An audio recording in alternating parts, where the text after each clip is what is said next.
আজ সর্ষে ইলিশ বানাবো। এখানে ইলিশ মাছটা ধুয়ে নুন হলুদ মাখিয়ে ম্যারিনেট করে রেখেছি। আধা ঘন্টা রাখার পর এখন মাছগুলো ভালো করে ভেজে নিচ্ছি। মাছগুলো জাস্ট হালকা ভেজে নেব।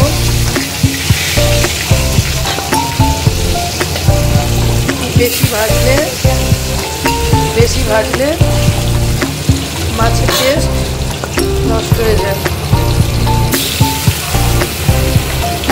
এই রান্নাটা সম্পূর্ণ সর্ষে তেল দিয়ে করব। জাস্ট মাছটা হালকা করে ভেজে মাছগুলো তুলে নিই।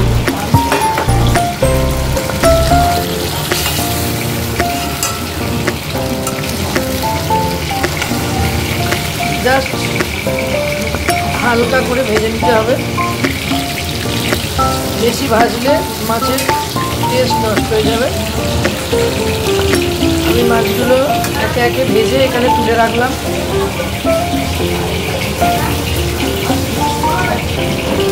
আবারও আমি পরের মাছগুলো ছেড়ে দিচ্ছি।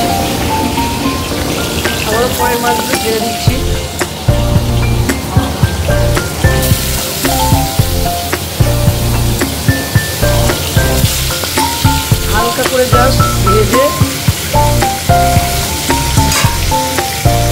তুলে রাখবো। এখানে আমি সর্ষে পোস্ত বেটে রেখেছি আর কাঁচা লঙ্কা বাটা এর সাথে যুক্ত। মাছগুলো একটা একটা করে তুলে রাখলাম। আবারও যে কটা আছে সেই মাছগুলো হালকা করে ভেজে নিচ্ছি।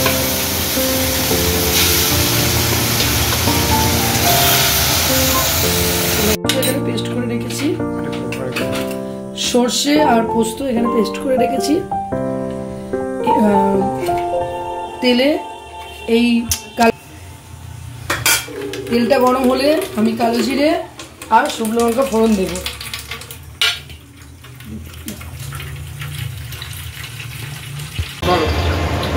কালো জিরে আর এই শুকনো লঙ্কাটা ফোড়ন দিলাম। কাঁচা লঙ্কা বাটাটা দিলাম, দিয়ে হলুদ দিলাম,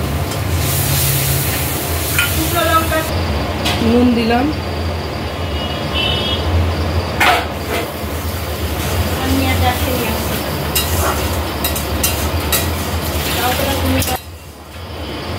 আমি সর্ষেটা দিয়ে দিলাম।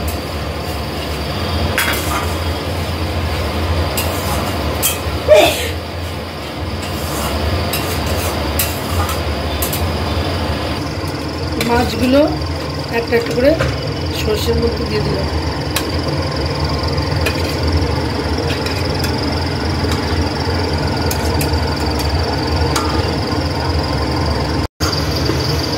5 মিনিট ফোটানোর পর দেখুন কি সুন্দর কালারটা এসছে।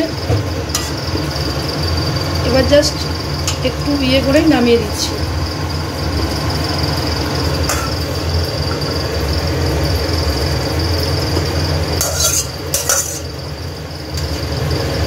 দেখুন কি সুন্দর দেখতে লাগছে, কালারটা খুব সুন্দর এসছে। এটা গরম ভাতের সাথে খেতে অপূর্ব লাগে।